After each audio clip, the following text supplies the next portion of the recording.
We talked about z-values and confidence intervals today. And z-values basically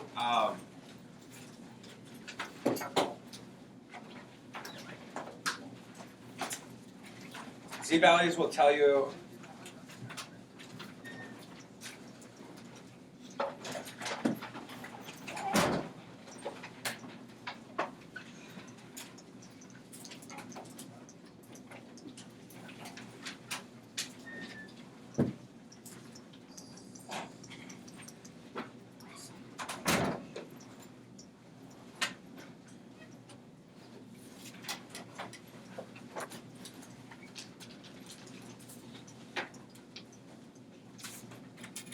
okay, so basically a z-value tells you how many standard deviations you are above or below the mean.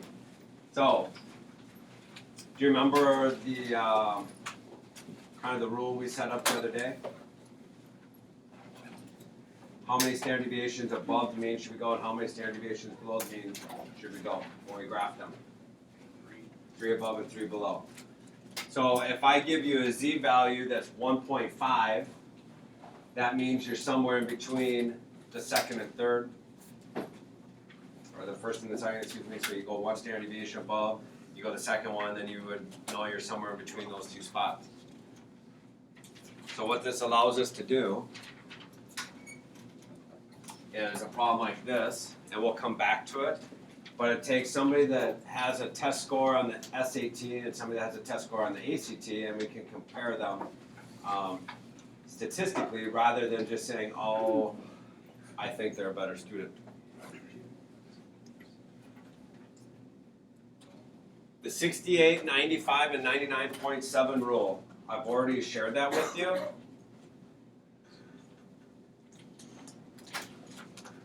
Plus or minus 1 standard deviation, plus or minus 2 standard deviations, plus or minus 3 standard deviations.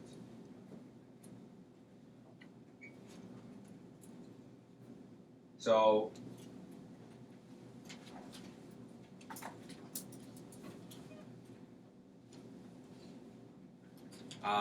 I guess if you drew something, draw your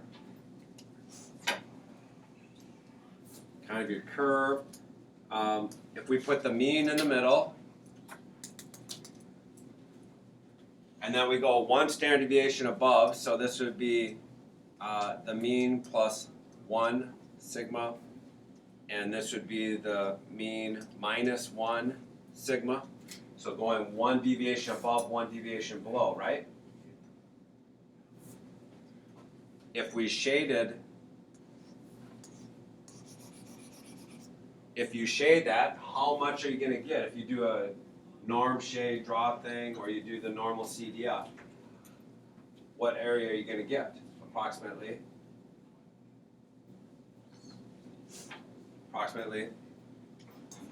68%. And then if I go 2 standard deviations above and below, I'm going to have 95% of my data. So when you draw that one,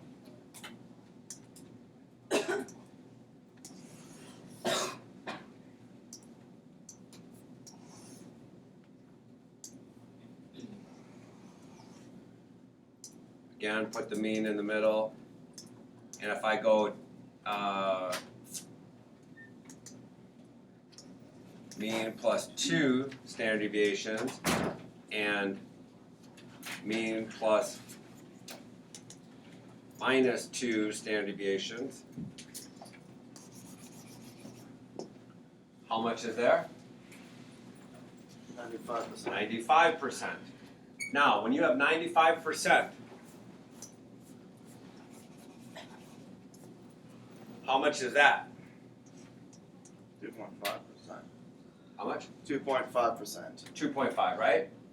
Because if you only contain 95% between the 2 standard deviations above and below, there's 5% on the outside, so 2.5% here,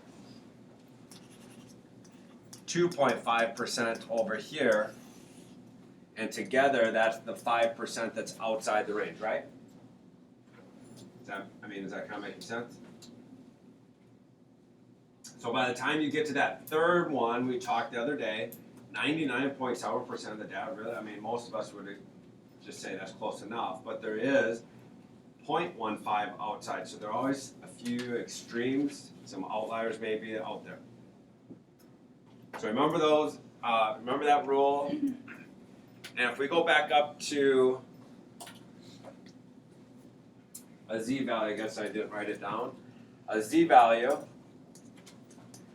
is equal, okay, the other day we talked about females between 18 and 24 and their heights, and the mean was 64.5. Standard deviation of 2.5. So when if somebody is 66 inches, they're above the mean, right? So when you talk about a z-value, their z-value is going to be positive. So to get that to happen, you have to take x, if you will, which will be the data point, minus x bar all over the standard deviation, x minus mu of the problem, I guess. So it kind of depends on what you're looking at, but you always take the data point minus the mean or the average or the mu that you're looking at in the problem. Because if you're above the mean, you want that to turn out to be positive. If you're below the mean, you want it to be negative, because positive and negative z-values tell you where you're at in the bell-shaped curve.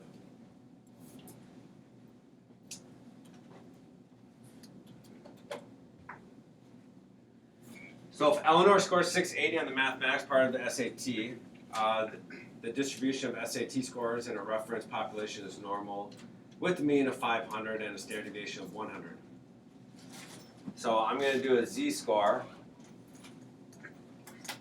for Eleanor.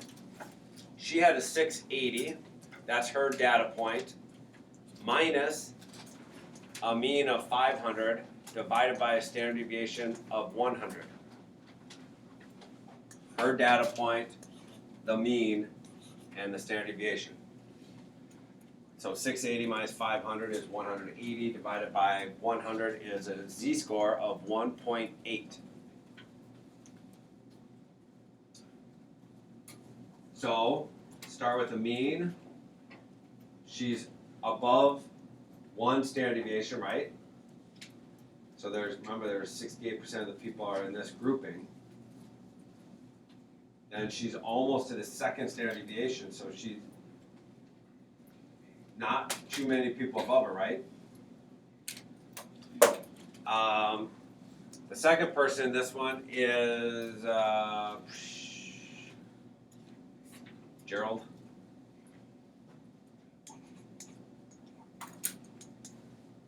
Gerald scores a 27 on the ACT that has a mean of 18 and a standard deviation of 6. So he scores a 27. We subtract the average score of 18 and we divide by the standard deviation of 6. So 27 minus 18 is 9 minus 6, or divided by 6, excuse me. What? 1.5. So he's only halfway between the first and second deviation above the mean. But because these are two different scores, you can't really compare them. But now that I've done z-scores, according to the average, who's the better student? Eleanor. Pretty obvious that Eleanor, because her z-score is higher. Okay?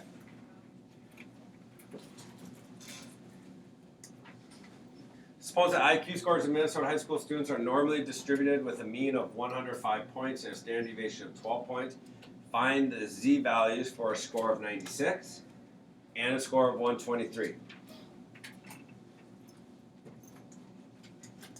So the z-value, they scored 96 minus the 105 mean divided by 12.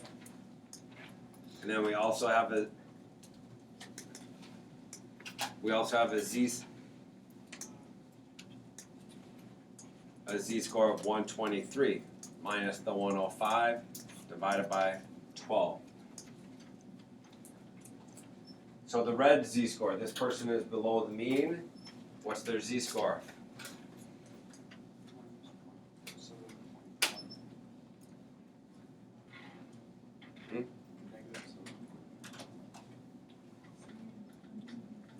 Negative 0.75. And the blue?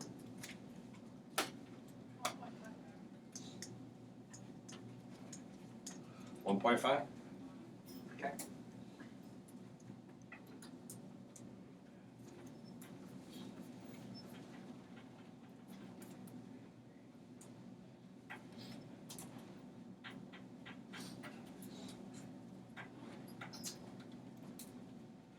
Data point minus the mean divided by standard deviation. Now, we're getting into almost a confidence interval here. Find an interval of x values symmetric about the mean that contain 95% of the scores. Now, you could do a guess and check on this if you want. So, we know we have to go a little bit lower than 96, correct? And we're going to have to go a little bit less than 123. A little bit higher than 123. Because we want to get to 2 for our standard deviations, right? So we want to be 2 above and 2 below. So our z-scores have to be 2 above and 2 below. So you can guess and check your way through that. But if you use the 68, 95, 99.7 rule, where are we going to be?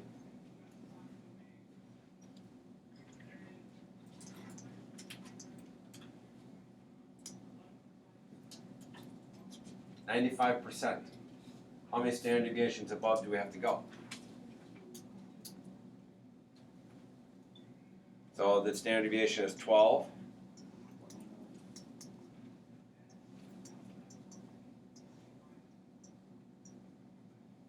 So I'll go 2 standard deviations above. What are you going to get?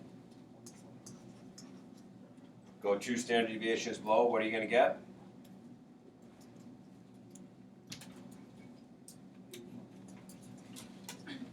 So we can go to our calculator.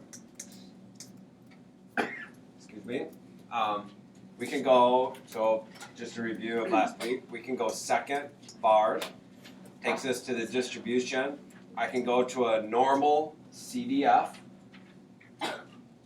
So I went second bars, I'm going into normal CDF. I can type in 81, 129. So some of you on your screen, it's asking for an upper bound, lower bound. That's where you type in your upper bound, lower bound. Then it's asking for a mean, which is the 105, and then our standard deviation of 12. And when I hit enter, notice it's about 95%. It's not exact. So the 95, or the 68, 95, 99.7 is not an exact number, but it's pretty darn close. So that's what we did there. Now you could play around with those numbers a little bit if you felt like you weren't close enough, but that's how you do it.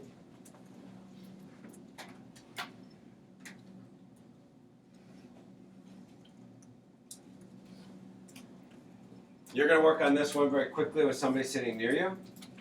The heights of a large group of men are distributed normally with a mean of 70 inches, which is 5'10", and a standard deviation of 2.5 inches. Find z values for the 2 heights listed, then find an interval of x values symmetric about the mean that contain 90%. Now 90%, you guys are going to have to kind of play around with the numbers a little bit. There isn't something you can do. So let somebody do that, and I'll put the answers up here in a second.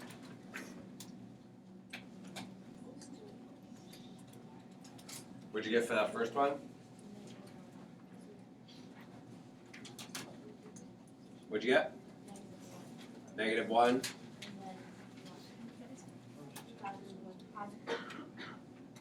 And +1 for z values.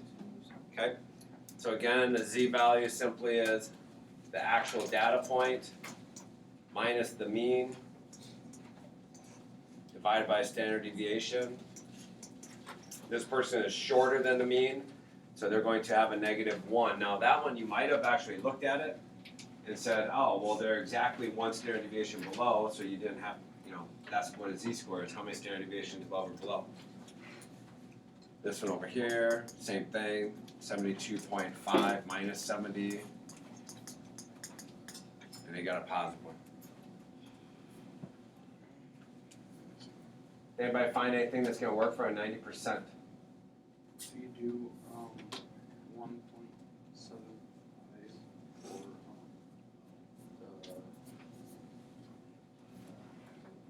the standard deviations, like 1.75 standard deviation above and below.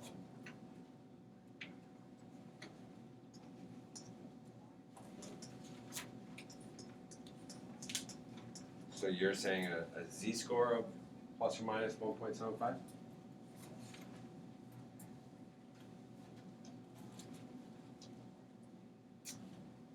What's going to happen if we do a z-score of 1.75? Is that going to work? Because when you think about it, 2 standard deviations will get you to 95% of all the data. So you can't go 2 above and 2 below, right? We can take a look at what this is. So let's do negative 1.75 is my z-score. I don't know what the actual data point is, right? So that's one way to start this problem, is to kind of play around with the actual z value rather than guessing and checking with the heights of the people. So if we do 1.75 on this end, we can also do 1.75 on the positive side.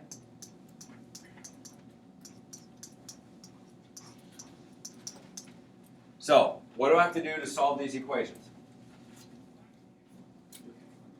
Multiply by the standard deviation. So I need to multiply this side by 2.5, multiply this side by 2.5. What is 2.5 times negative 1.75?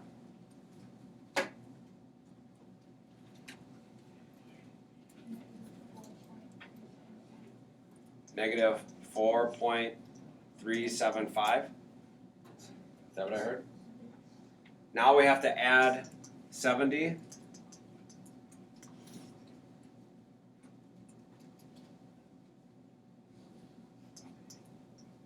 So 65, what?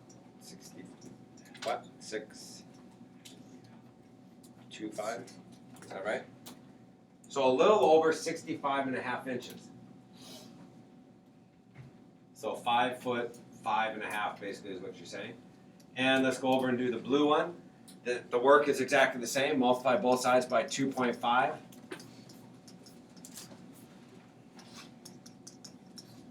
What is 2.5 times 1.75? Should be positive 4.375, right? Add your 70 again. And I get 74.375. So 74 inches is 6 foot 2.5. So I'm going to type in 65.6 and 74.3. So I can do a second bars, normal CDF.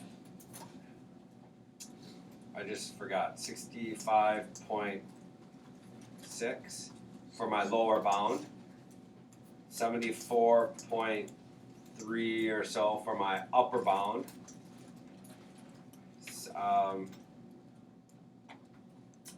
What are we doing, 70 inches? 70 inches is the mean, and then 2.5 standard deviation. And that's 0.91. So we could adjust those numbers to get a little bit closer.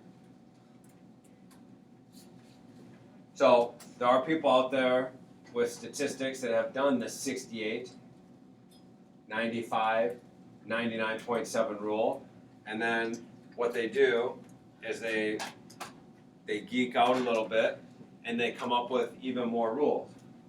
So when you get to your textbook, this is page 748, so it'll be somewhere right before your homework starts. There are some confidence intervals, 90, 99, and 99.9%. You should actually, if you want a 90% confidence interval, you should do exactly what we just did, but use a 1.645 z-value. We used a 1.75. So that's what we said we need to make a little bit smaller. So 1.645. 99 is actually 2.5, right? 99 is 2.5. And if you want 99.9% of your value of the data, you have to go up to 3.291 z-value.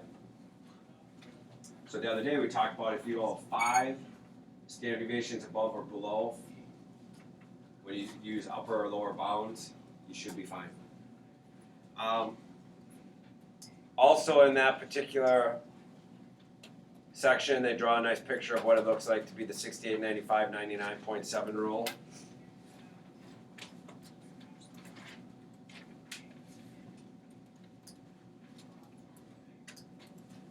So,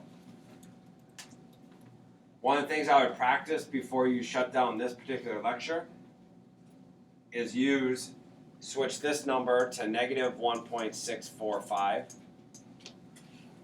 and switch this number to positive 1.645.